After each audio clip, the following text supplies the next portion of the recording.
એક એવું મંદિર જ્યાં મહાદેવના શિવલિંગ પર પાણી ક્યાંથી આવે છે એ આજ સુધી કોઈ જાણી શક્યું નથી। હા, હું વાત કરી રહ્યો છું ઈડર તાલુકામાં સાબરમતી નદીના કિનારે આવેલા સપ્તેશ્વર મહાદેવ મંદિરની। દેશ વિદેશમાંથી વૈજ્ઞાનિકો આવ્યા, ખૂબ સંશોધન કર્યું, પણ આજે પણ એ જ સવાલ ઉભો છે કે શિવલિંગ પર વહેતું આ પાણી આખરે આવે છે ક્યાંથી। 12 માસ એક ક્ષણ પણ રોકાયા વગર મહાદેવના શિવલિંગ પર પાણી વહેતું રહે છે, જે ભક્તોની આસ્થાનું કેન્દ્ર છે।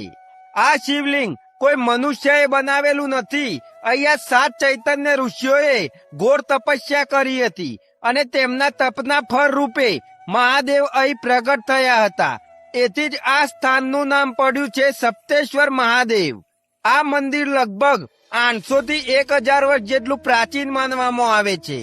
મહાશિવરાત્રીના દિવસે અહીં ભવ્ય મેળો ભરાય છે અને દૂર દૂરથી ભક્તો મહાદેવના દર્શન કરવા આવે છે।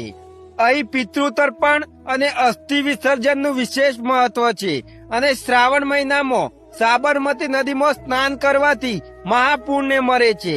આ કારણે જ સ્થાનિક લોકો આ સપ્તેશ્વર મહાદેવને ગુજરાતનું હરિદ્વાર કહે છે।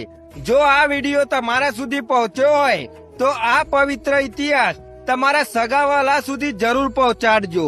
હર હર મહાદેવ હર। Download ShareChat.